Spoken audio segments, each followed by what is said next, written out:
Una, magisa ng bawang. Slightly brown lang siya.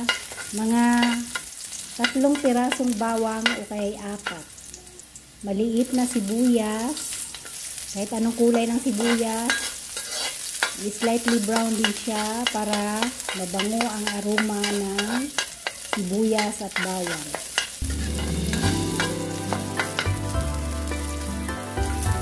Maglagay din ng ulo ng spring onion, ulo ng dahon ng sibuyas.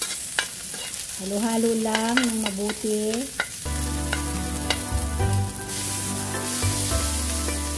Maglagay din ng isang maliit na kamatis.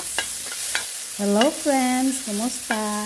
Ito na naman ako para ibahagi sa inyo ang isa na namang simpleng luto sa pang-araw-araw nating buhay sa ating bahay. Igisa na natin ang 1 kilo na hiniwa na patula. Nabili ko ito friends sa palengke. Nakahiwa na siya. Nakabalat na at saka nakahiwa. May nabibili tayo nito sa palengke. Haluin lang ng mabuti.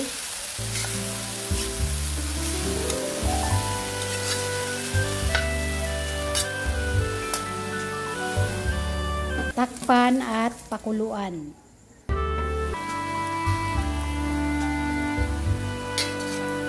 Halo-halo lang.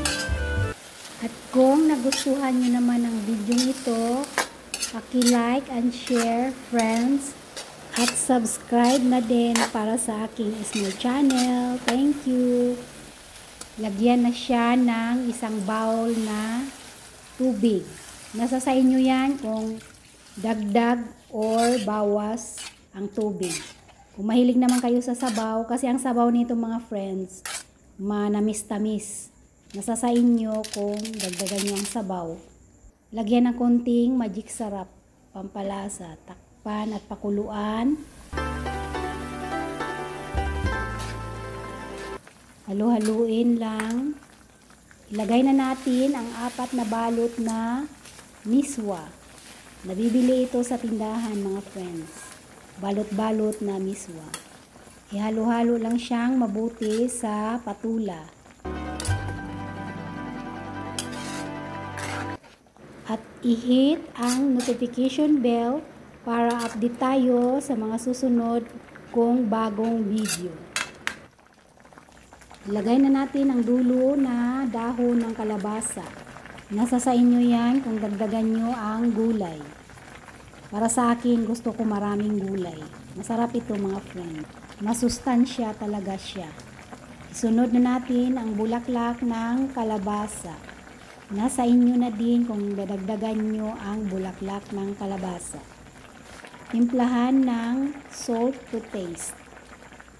Tansya lang ang asin.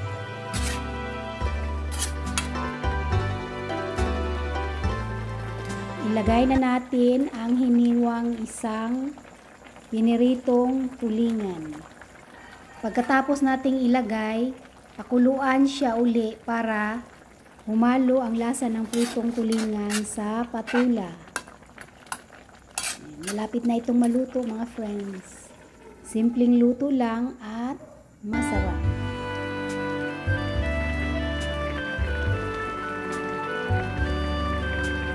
Ganituhin lang dahan-dahan para hindi siya madurog. Sa panahon ngayon mga friends, ganitong luto lang ay okay na sa ating pamilya.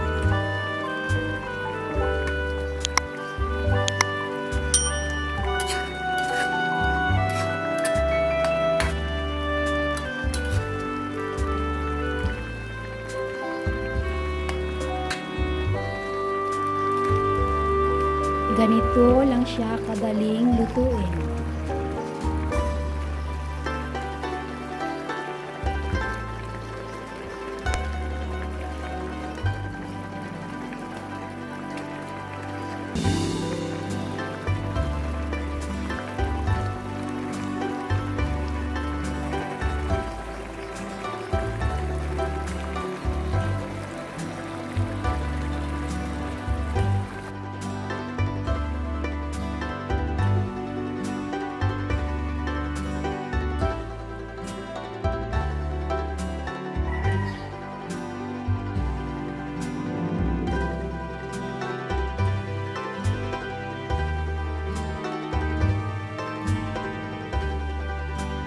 Ready to serve.